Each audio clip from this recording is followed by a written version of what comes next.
The B.rad podcast is brought to you by MoFo, male optimization formula with organs to boost testosterone. B.rad's macadamia masterpiece, mind-blowing nut butter blend now available on Amazon. Bala Enzyme, electrolyte and triple enzyme recovery drink mix. Paleo Valley, nutrient-rich, ancestral-inspired health products.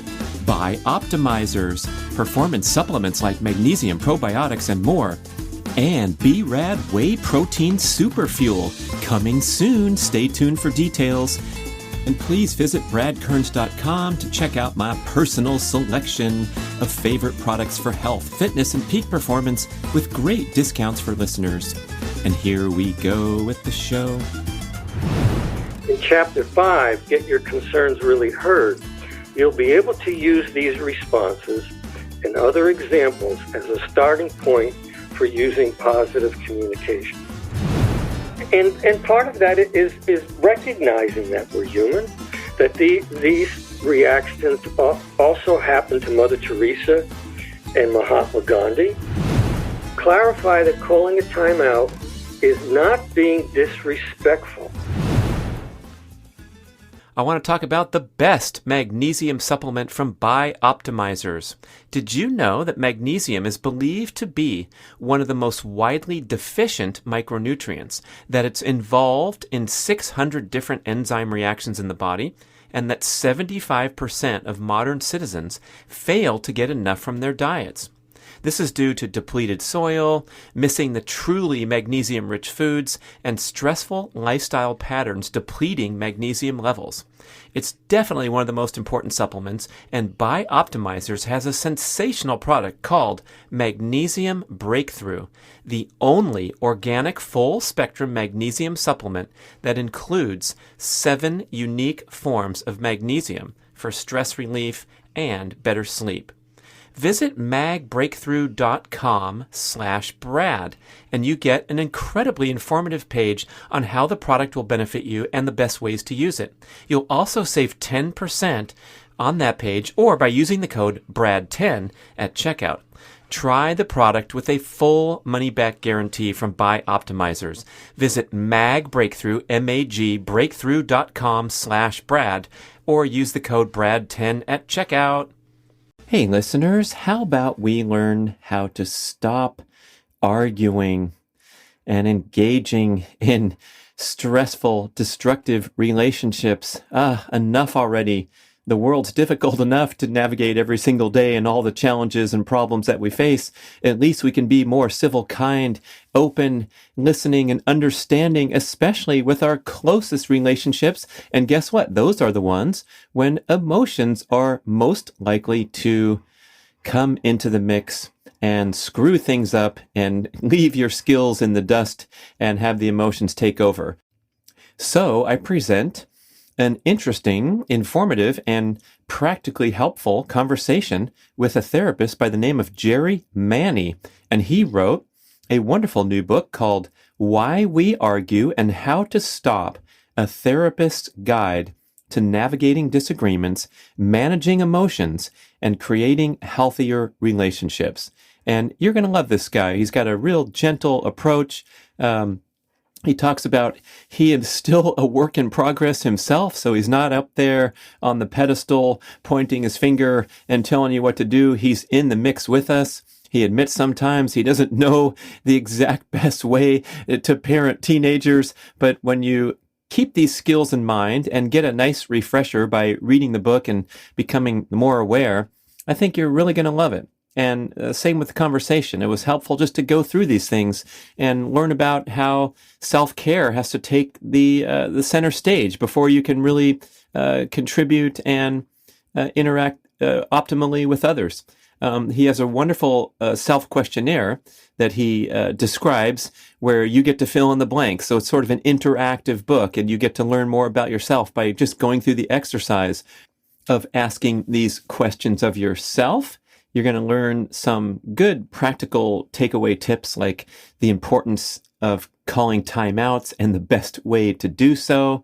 how to be brief and how important that is when you're in a difficult discussion. And you're going to learn some good phrases that keep people open and receptive, and then the trigger phrases that shut things down. A lot of fun. Jerry injects a sense of humor throughout the conversation and throughout the book. So please enjoy my conversation with Jerry Manney, the author of Why We Argue and How to Stop. Jerry Manney, thank you for joining me. We have an important topic to discuss. I can't wait. And it's centered around your new book, Why We Argue and How to Stop, a therapist's guide to navigating disagreements, managing emotions, and creating healthier relationships. Great title. I love it.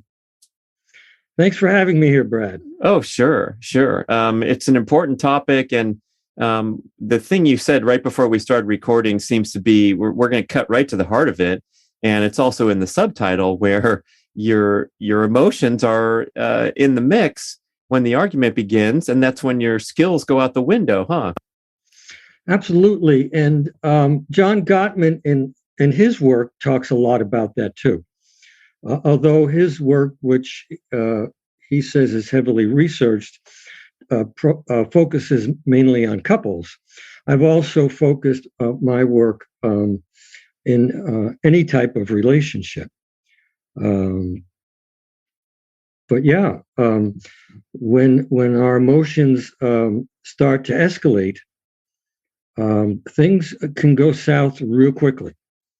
And so that's a major part of the book, as well as using these tools in a variety of relationships. It could be with a spouse, partner.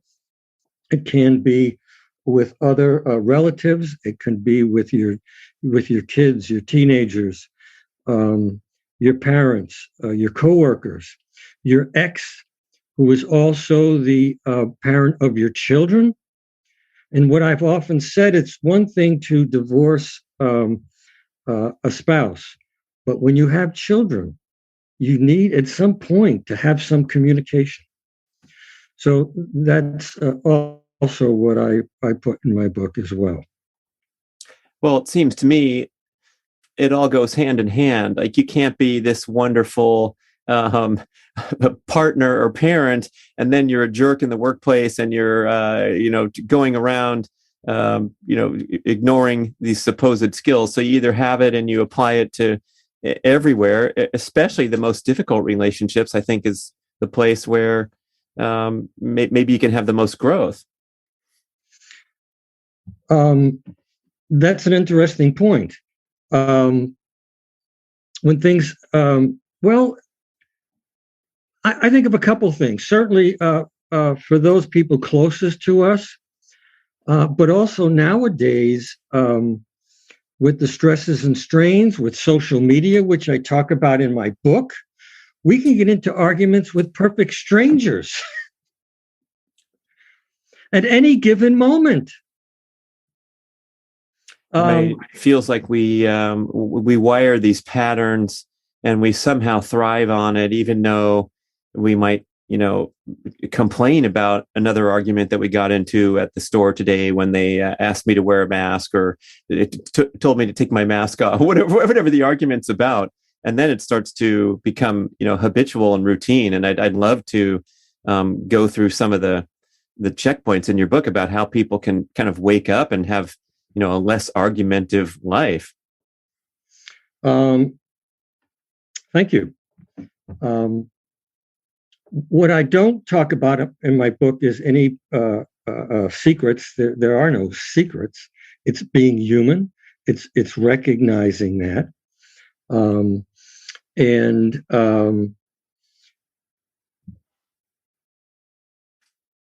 So where would we start? We start with emotions. We start with ourselves and catching ourselves. It's one of the first chapters. Well, actually, let's start with the first chapter. Why do we argue and the why do we argue self-questionnaire? And I list a number of those questions. So maybe we can go over some of them here. Sure. Because I think that's actually one of the keys. And this list is not a be all and tell all. And I'm sure other people can add things to it. But from there, we build on a number of uh, strategies and tools, and I'll come back to that in a moment. But these are some of the questions that I put in there. So uh, why do we argue? Some people say it's most often about money, purchases, housework, dirty dishes, soiled clothes on the floor, or strong disagreements about politics, religious, or personal issues. But those are what people argue about and not why we argue. So then I made a list of what we actually argue about. And here are some possibilities. That we take a disagreement personally. That is, we infer that the other person thinks not only is our opinion wrong, but that you are wrong. Or that you think if you disagree with someone, one of you must be right and the other must be wrong. Nothing in between. You believe you're right, the other person is wrong, and that you can change their mind. You want to change, they want you to change, and neither of you feel the other person is listening or taking responsibility for the conflict. So we go on to a number of these, and I think there's like 15 or something. I've lost track, to be honest with you. But what I go on to say is that what all of these things have in common is about trying to change the other person's thinking or behavior. And what's the result? Pushback from the other person. Not to mention, as I start reading those things, I don't know about you, but my chest starts getting tighter, my voice gets louder, I get more animated. So that's what I start the book with. And then from there, we take the reader into picking which of these is more relevant for them. And that's a lot of what I tried to design the book to be about, is to make this a tool for meaningful change from the very beginning.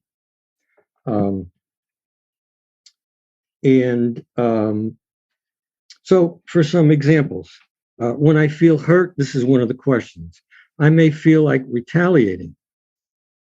Then and a person can insert their pattern.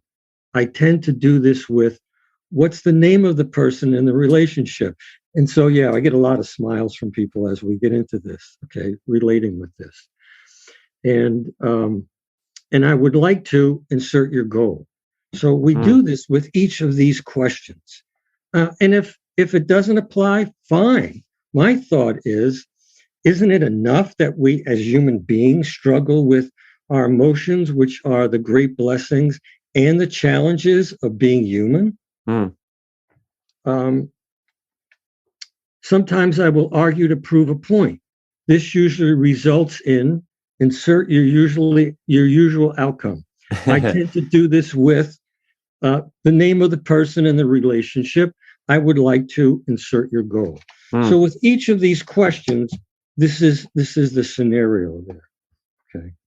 As we proceed with the why I argue self-questionnaire, following that, it states, in Chapter 5, Get Your Concerns Really Heard, you'll be able to use these responses and other examples as a starting point for using positive communication.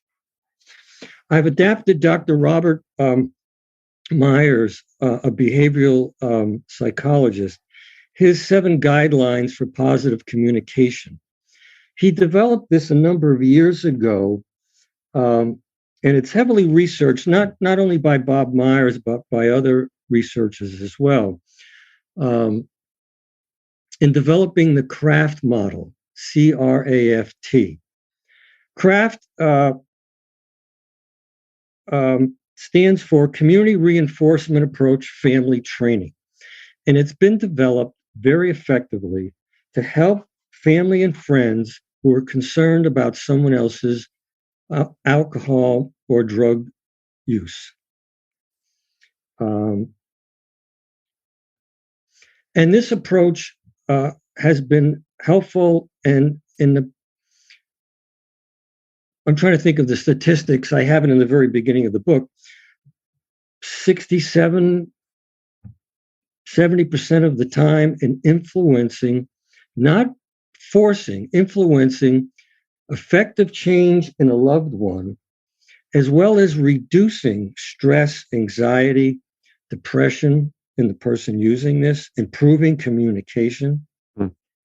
But I had received Bob Meyer's permission to adapt this to more everyday relationships. I was trained by Bob Myers back in 2009 as part of a federal grant in the supervisory position in the child and family agency I was working in Massachusetts. Only 9 of us in 4 agencies spread out throughout the country spent 3 days with him in Bloomington, Illinois. It was a great opportunity to be trained in this approach. And during one of the follow-up conference calls every other Friday, we met, not through Zoom back then, which we're all very familiar with now, but we did this through audio conference calls. I mentioned to Bob that I was also using these approaches with other clients where there were no substances involved. And I asked if there was another book that I could be using, and he wasn't aware of any. So that planted the seed. There you go. For my book.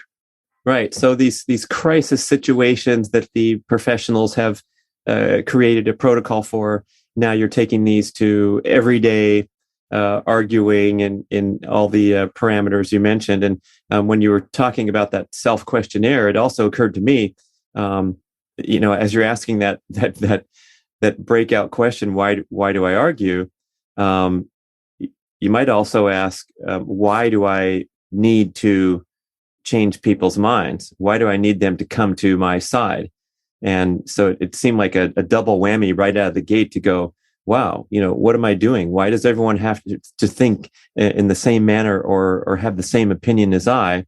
And then when they don't, then your emotions get rankled, and it seems like that's putting us at the center of the universe in a pretty a weak position that it's never going to really. It's a losing battle to go around and try to change everyone's mind to align with your thinking on everything. That's a great point. My first reaction was, I resemble that remark.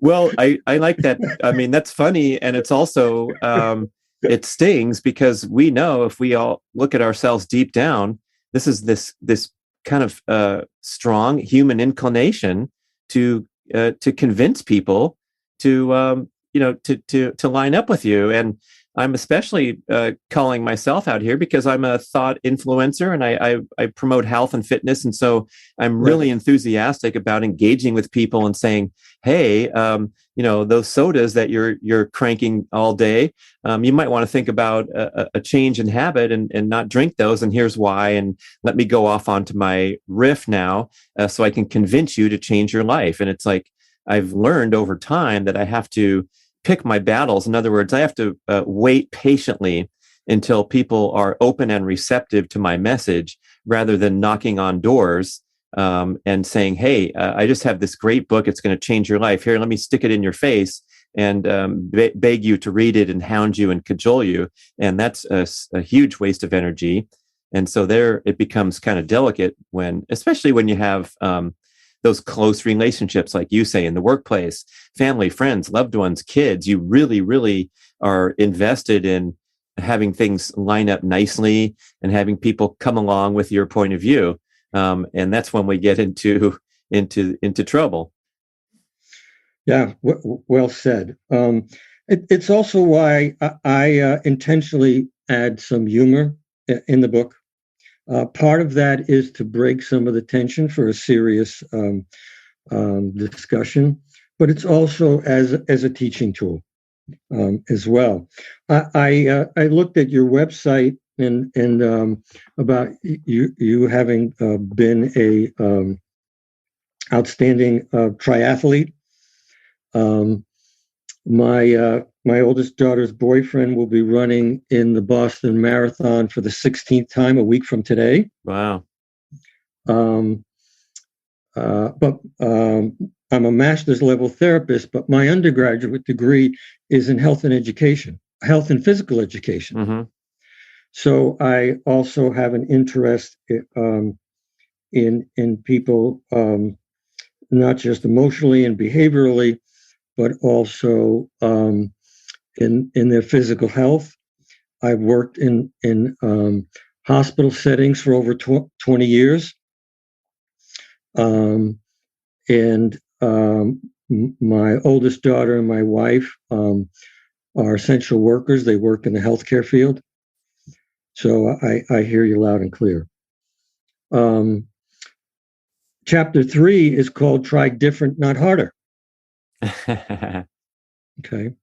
Many of us, when we're kids, were brought up with a lot of sayings, and many of them have served us well over the years. Try to put yourself in someone else's place, or if at first you don't succeed, try again.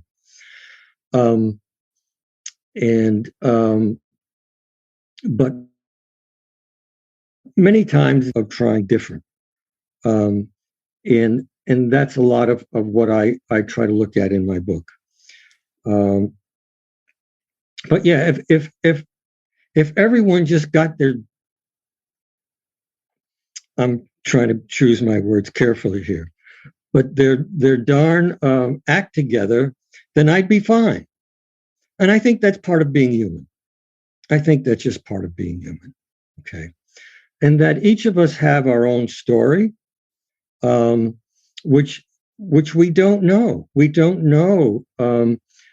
Even when we're trying to truly listen to someone else, and we project our own thoughts and feelings. I use this example in the book about another thing that many of us were brought up as children, which in many ways is very helpful. Try to put yourself in someone else's place. It's one of the most important ways that we become social beings, but there's limitations to that. Okay. And I think the example I use is that I can say to people that I was one of the earlier stay-at-home parents when my first daughter was born. And so I have some of that experience for her first 2 years of being home. My wife went back to work, and it was one of the best decisions I ever made, except for the first time I had to give her a bath by myself. And I used Ivory soap laundry detergent instead of laundry detergent instead of soap. And she wound up getting a significant rash. But I learned from that. Okay. However, that was a long time ago. And so some of my memory may not be accurate, and some things aren't the same anymore. But also, if I was talking to a mother, I would be putting my own male experiences and perceptions into that conversation. Mm-hmm. That doesn't mean that they're not valid, providing that I am aware that I have some male biases. But even if I was talking to another father, I don't know how someone else thinks and feels. So if I really want to know that, I need to ask. So we have a starting point of bias, and I think a lot of times we aren't aware of it. We just have our position, and we don't have that perspective that maybe someone is looking at things completely differently, whatever the issue is. Politics, the quarantine, the way that household chores are separated, or in the case of a parent and a child, of course, the perspective is going to be dramatically different. And the parent, of course, knows more than the kid, and their way is the right way. And they're going to have to explain that. And that usually is a recipe for conflict. Yeah. Except with teenagers. Teenagers know more than we do. Right. I mean, there's the inherent disagreement there that, and I'm kind of being funny when I say, of course, the parent knows more than the kid, but I think parents really believe that.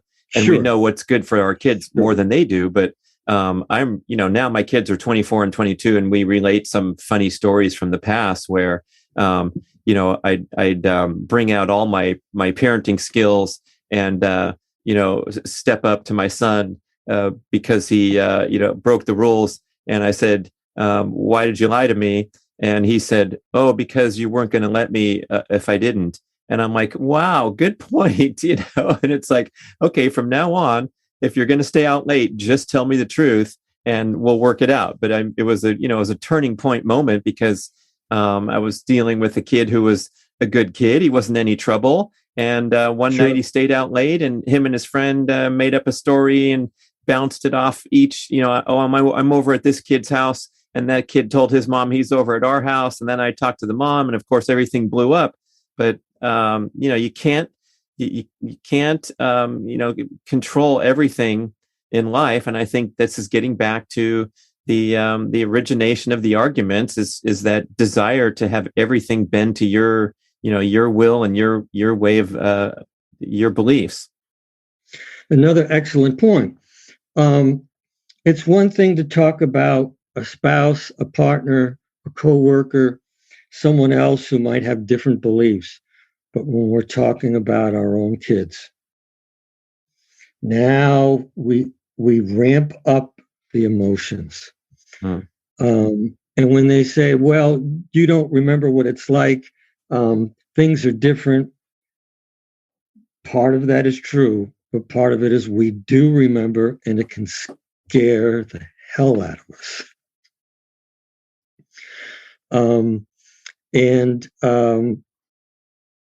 But I think you bring up a really a good point about communication, back and forth communication, and thanking someone for being honest. So these emotions come into the mix and screw things up. Like you have your skills, you've read so many books, you're ready for your next argument, you listen to the podcast, and all this thing is you're all set to face the battles of the world. And then when the emotions come into the mix, your skills kind of vanish temporarily. And I guess that's coming out of the stress hormones. You're not thinking rationally. Let's talk about how and why this happens. I'm going to guess that the how is that the relationships that mean the most to you are also the most difficult to navigate emotionally because you have so much writing on it. Like, I don't care if the person at the supermarket wants to argue about sports or quarantine or politics, and they can be complete wackos, and I'll smile and carry on with my day. But if I'm getting into it with a family member, a loved one, boy, those things are going to really get you riled up. Yeah, I agree. In fact, what I put in the book is if someone, if a complete stranger had said to me, the Earth is flat, I probably would just slough that off. Where's the edge? How interesting. Yeah. And not get into. Is there a waterfall we could see at the edge? Yeah. Well, watch your step. Yeah. Not get into a discussion on that. But if someone made a comment about me putting on weight in my gut or something else like that, that might trigger an emotional reaction. If it's someone close to me. Mm-hmm. Because of the emotions involved, or it hits a nerve. And part of that is recognizing that we're human, that these reactions also happen to Mother Teresa and Mahatma Gandhi, and to be able to forgive ourselves, to learn from it, to acknowledge it, and that's part of communication. um, and not be perfect about that. Mm.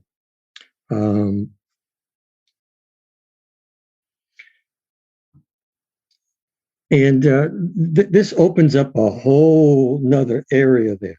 But I guess this would be one of the things that I would emphasize. And this would be the part of the book that deals with self-care. Okay. Taking care of ourselves is so important. And it's not being selfish. I differentiate between that. Self-care is the first instinct of all living organisms. It's I come first, because if I don't take care of myself, I'm not going to be helpful to anyone else, especially those closer to me. And selfishness is I come first, second, and always. There's a difference. There's a big difference. And that's more of a challenge, I think, especially for those of us who are parents, because the instinct is we'd lay ourselves down for our kids. We take a bullet for them. But the importance here of also self-care is setting an example for our children as well. It's not just talking about it, but it's setting that example. And it's not easy. I don't know how to do that, and I don't put that in the book. Here are 5 easy steps for anything, because I don't know how to do that, and I don't pretend to. So what happens when we make mistakes? I talk about that, okay? And recognizing that, to be able to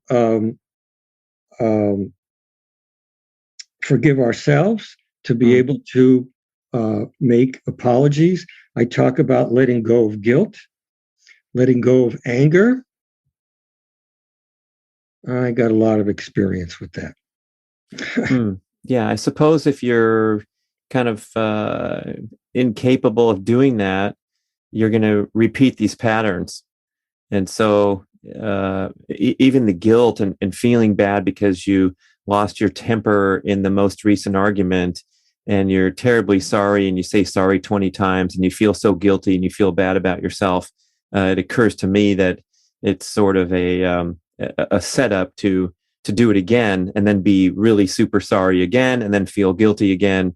And this also plays out in all kinds of different behavior goals, like trying to achieve dietary transformation, and you only made it on your diet for 4 days, and then you binged on Ben and Jerry's, and you feel terrible and guilty, and you're a worthless person, and so you don't even deserve to get the success you dreamed about. So let's forget the whole thing and just go get some more self-destructive behaviors. I don't know, does that apply to kind of carrying around guilt from being emotional and unreasonable in arguments? Well, guilt can come from a lot of different things. Part of that can be learned, but it also could be unlearned. I quote Dr. Harold Kushner, who wrote the book When Bad Things Happen to Good People.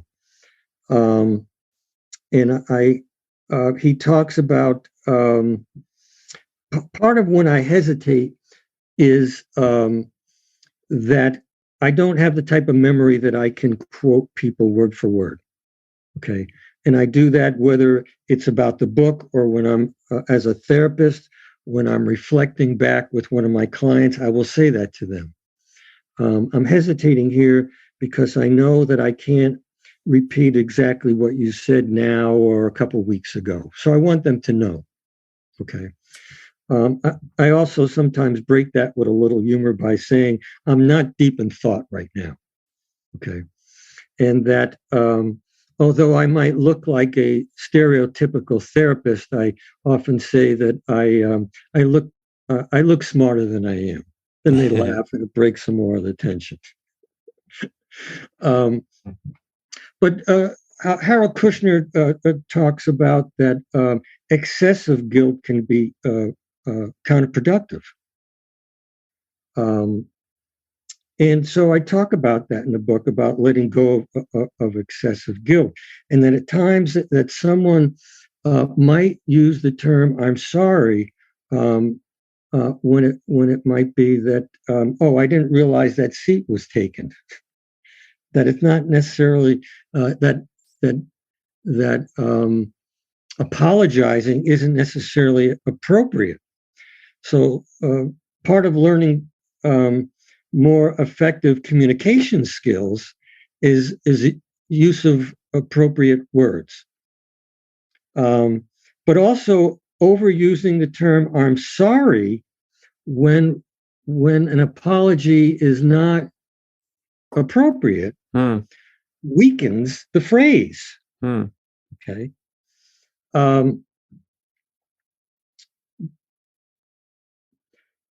What I also talk about in the next to the last chapter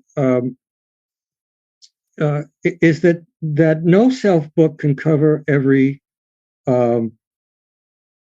topic and every problem, and there are a lot of things that can impact relationships. And so one of the things that also makes my book different is the next to the last chapter, what to do when you need more help. So I talk about some of the most common issues that may need more help, specific types of anxiety disorders, depression, substance use disorders, and some others. So guilt can be tied in with certain anxiety disorders or depression. And this doesn't get commonly dealt with many other self-help books.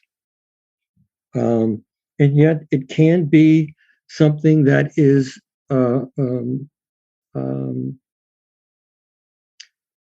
either contributing to, directly or indirectly, to relationship struggles. These are just some different examples. I mean, any one of these things can be a topic in of itself.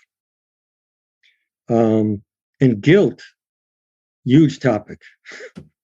Sure.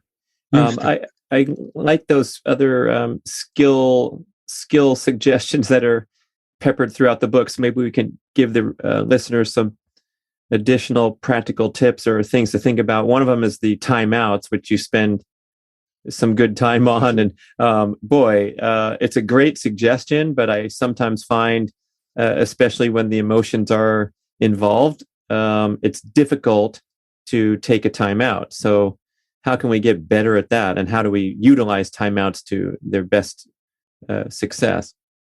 Well, we've been talking about communication and how important that is.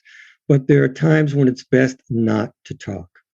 And that's when one or more people, when emotions are escalating. And so very early in the book, I talk about the some guidelines for calling a timeout. I guess noticing either in yourself or the other person. And I would say if you notice that the other person's getting too heated, you choose your words very carefully. And you talked about that in another chapter about the proper choice of words. But I know that's can escalate things if you make these sort of condescending statements like, well, you seem too worked up right now and emotional, so let's talk later. What the hell are you talking about? You're the one that's, you got to be careful calling it out, even if you seem like you're in your wise mind and you've decided you want to talk later. It sometimes can, just fuel more flame for that fire. Even if there is a break, you're going to come back and it's still going to get heated because of all the nonsense that you did to initiate the timeout.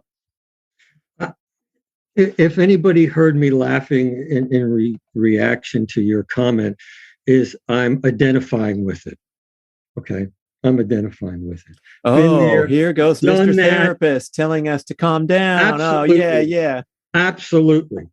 And Absolutely. So some 7 guidelines for calling a timeout. And it's important to have a discussion about these guidelines before you call a timeout for exactly the same reason. Okay. And it could be to even hand someone that. And I put these guidelines in my website, jerrymanney.com, where people can download that. They can print that out. They can print out the Why I Argue self-questionnaire. These are some things that could actually print out, download from my website. Nice. So they can make that more user-friendly. But very briefly, the 7 points of about a timeout is that anyone, a spouse, partner, teenagers, kids, adults, coworkers, can call a timeout if they feel that they are about to lose their temper or objectivity and perhaps say things that they may regret later. Been there, done that myself a number of times. Okay. Also, someone may call a timeout if they think the other person is losing or about to lose their temper. Okay. And then the second point is clarify that calling a timeout is not being disrespectful, providing you don't overuse this and call a timeout too often, and that you will attempt to discuss the issue constructively within a reasonable time period. A timeout is actually about respecting yourself and each other and recognizing that when emotions begin to flare, taking time to regain your composure can help strengthen and nurture the relationship, whether it's a family member, friend, coworker, or anyone else. A brief statement such as, let's talk about this later, or after lunch or tomorrow, can help reassure the other person that you're serious about resuming the discussion. However, and this touches on what you brought up, Brad, when your emotions are escalating, any attempts to explain why you don't want to continue talking will likely further the argument because you never listened to me anyway. Okay? And mom always liked you best. I ad-libbed that. That's not in the book. Right. You could just perhaps every time take ownership of it yourself and say, I'm getting emotional, I'm really tired, whatever it is, but never projecting to the other like you're going off the rails again, and I refuse to speak to people who raise their voice. All that stuff's going to get the voice raised even further, it seems like. Absolutely. And these are just guidelines. People can adapt this and use what works best for them, just like you mentioned. Why is it so important and valuable to be brief when it's time to argue or to get into a difficult communication? Because we're human. Because we're human. And sometimes less is better. So a couple more of the guidelines. When someone calls a timeout, the other person does not have to agree with the timing of the timeout. Once a timeout is called, this is another important point, the other parties need to separate themselves physically in a manner that is as respectful as possible. This may seem awkward at first, but if you stay in the same room, you're looking at me that way. I know what you're thinking. And here we go again. Yep, there might be some pot shots. That's not you. There might be some under the breath comments. Who knows what's going to happen in that room? You're breathing the wrong way. Okay. So, okay. Any brief, respectful phrase can be used in place of the term timeout. It doesn't matter. Okay. And a reasonable period of time can be flexible. It could be a few minutes. It could be hours, or perhaps a few days. So those are just some things there. And then from there, and there's not time, I think, to get into this now, but I go into in the book some other frequently asked questions about a timeout that as I've used this with clients and in trainings that I've done over the years, what to do if it has no effect. Do we both have to agree, not just at the moment, but we have this discussion ahead of time, and someone says, "No, I don't want to do that." We go into this about some of these common questions and things like that. But this has been one of the more effective ways of preventing emotions from escalating. Is calling a timeout, even if it's for a few minutes. And sometimes people can do this without even using the phrase. Then the other thing that can happen is that someone else can call a timeout, and then you think to yourself, damn it, they're using my idea. I don't want to call a timeout. And that's okay. That's okay. Someone needs to be the first one to get off what I call the not so merry-go-round of arguing and preventing things from getting worse and hurt feelings and hurt people hurting each other. And then from there, we can build more progress little by little. It takes time. This ain't easy. I don't know how to make this easy, but we can do these things. Right. So give ourselves a break if we've had some conflict to this point in our life, and increase our awareness. That's what I enjoy about reading the book. I mean, it can't hurt you, people, right? It's just reminders. And even if the things you're nodding your head, you already know it, you're such an expert. It just the exercise of bringing more awareness into it is so valuable, and just keeping these reminders going. And then learning some new skills, of course, is great. And I also like how you suggest, I guess, do's and don'ts with certain phrases. There's trigger phrases, and then there's phrases that are welcoming and opening and getting people more likely to listen to you. Can you give a couple of suggestions in that area? Well, this is where chapter 5 comes in, with adapting Bob Meyer's evidence-based practices of using the guidelines for positive communication. There's a lot of research behind this, and I've adapted his approach so that we can get our concerns really heard and considered. It also helps to create a foundation for respectful communication. And the 7 guidelines are, first of all, being brief. So think what I say, KISS, K-I-S-S, keep it simple, sweetheart. More is not always better, especially when emotions may be running high or have the potential to escalate.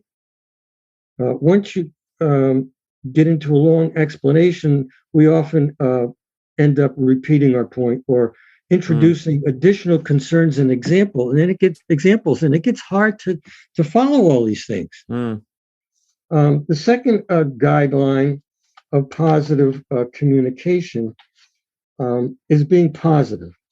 And Dr. Myers would say that instead of saying, bring up what you don't want to have happen, say what you do want to. And the way I frame this in the book to make this a interactive way is to give a prior confrontational attempt. I can't stand it when you show up 45 minutes late and make me worried sick. These are just some examples. So the progress example would be progress being positive, non-confrontational, and respectful. I get worried when you are very late and I don't know where you are. I would appreciate it if you would call or text and let me know when you're going to be very late. Thank you. So instead of what I don't like, this is what I would like you to do. I feel so relaxed and at peace when you're on time. It's so awesome. Yeah. Well, different ways that you might communicate depending on who the person is and your relationship with them. Another example would be prior confrontational attempt. Don't tell me what I should or shouldn't do. And progress in being positive, non-confrontational, and respectful. I appreciate your feedback and as I value your opinions. I find I'm more open to comments when they're presented in the form of ideas or suggestions. Oh my gosh, that's great. I love it. Okay.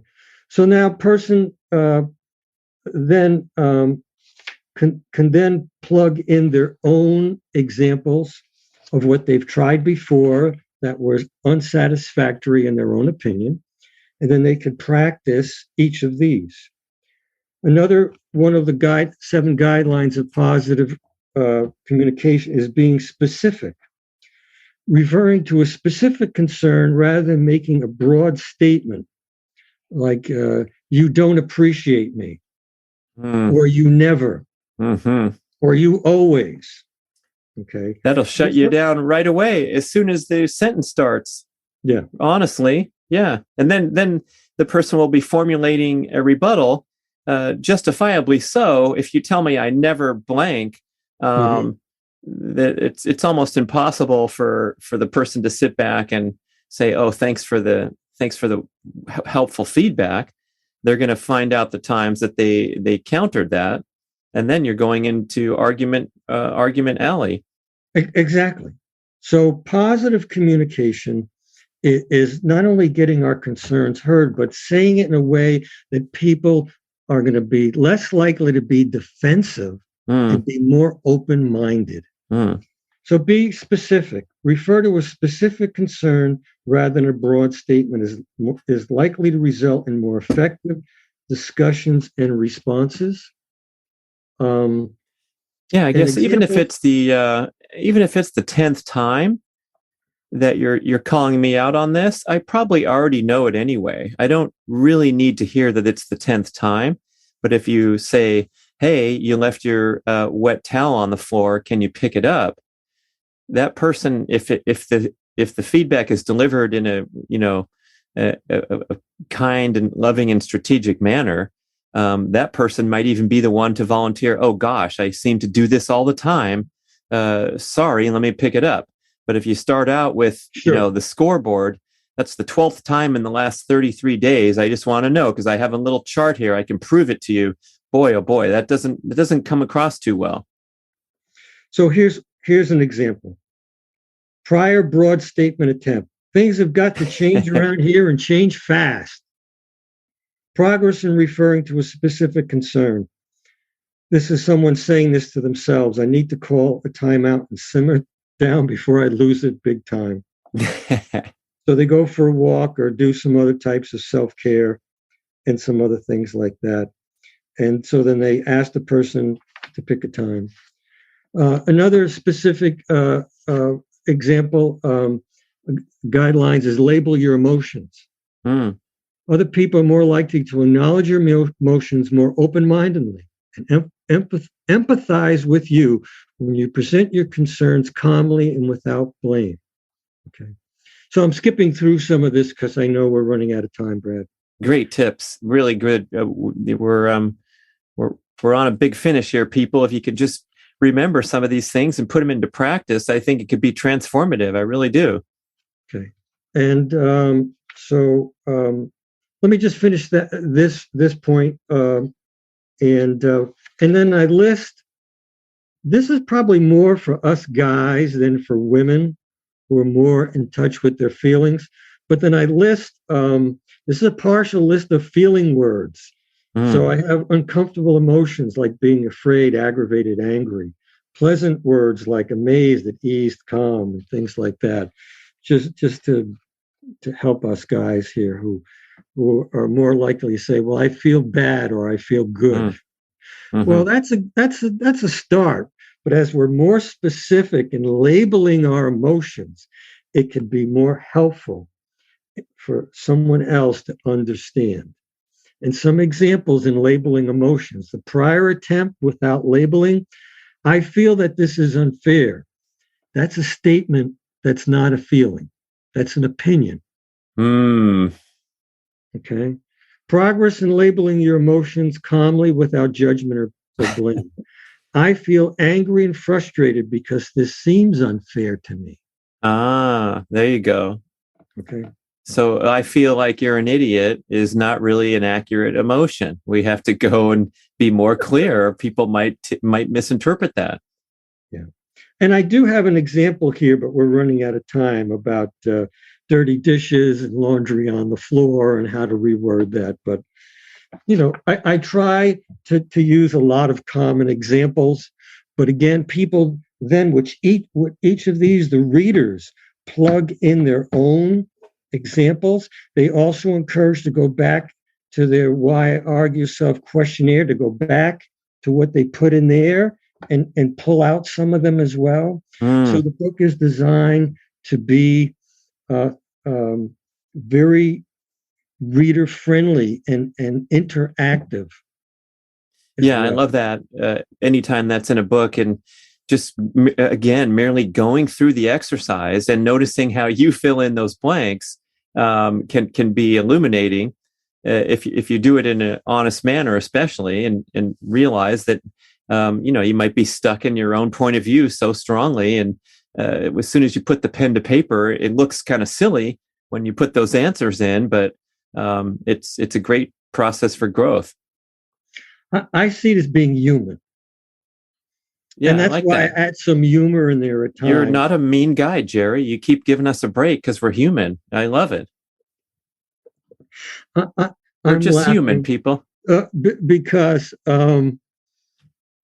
if you talk to family members, I'm a work in progress. That's why I share earlier in the book that I've been a longtime member of a 12-step program for families of alcoholics. And there you'll see, here on the Zoom here, it says Jerry M, because when I'm at my virtual meeting right now, I don't have my last name because we're all there equally. When I'm seeing my clients virtually now through doxy.me, which is HIPAA compliant virtual, then I have my full name. But I'm just there as Jerry M because I'm still a work in progress myself.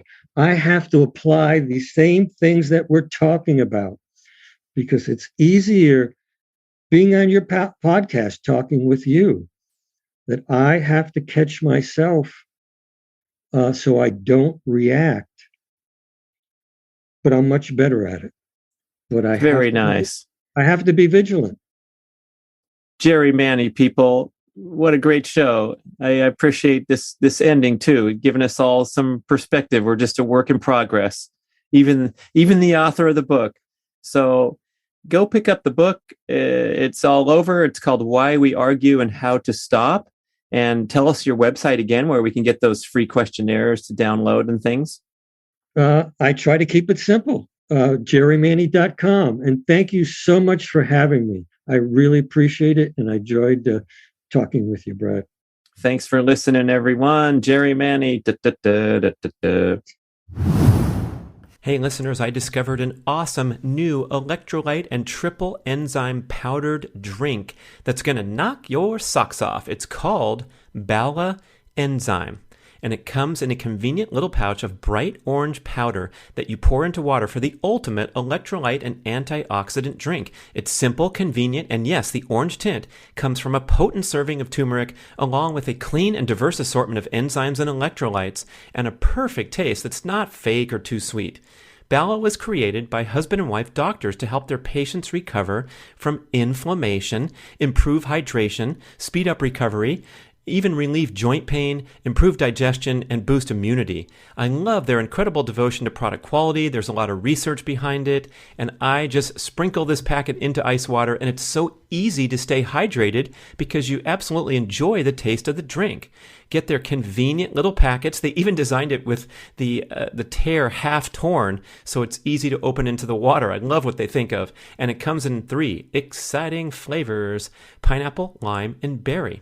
It's so potent, it might stain your fingers if you get it on your fingers. And yes, that's a good thing for a serving of turmeric that's that potent. It's also sugar-free, zero carb, and promoting of the 3 R's: rehydrate, relieve, and revive. Please visit balaenzyme.com, BALAENZYME. And of course, there's a special deal for B.rad podcast listeners, 30% off your first order. Just use the code BRAD30 at balaenzyme.com. Thank you for listening to the show. I love sharing the experience with you and greatly appreciate your support. Please email podcast@bradventures.com with feedback, suggestions, and questions for the Q&A shows. Subscribe to our email list at bradkearns.com for a weekly blast about the published episodes and a wonderful bi-monthly newsletter edition with informative articles and practical tips for all aspects of healthy living. You can also download several awesome free ebooks when you subscribe to the email list. And if you could go to the trouble to leave a 5 or 5-star review with Apple Podcasts or wherever else you listen to the shows, that would be super incredibly awesome. It helps raise the profile of the B.rad podcast and attract new listeners. And did you know that you can share a show with a friend or loved one by just hitting a few buttons in your player and firing off a text message? My awesome podcast player called Overcast allows you to actually record a soundbite excerpt from the episode you're listening to and fire it off with a quick text message. Thank you so much for spreading the word. And remember, be rad.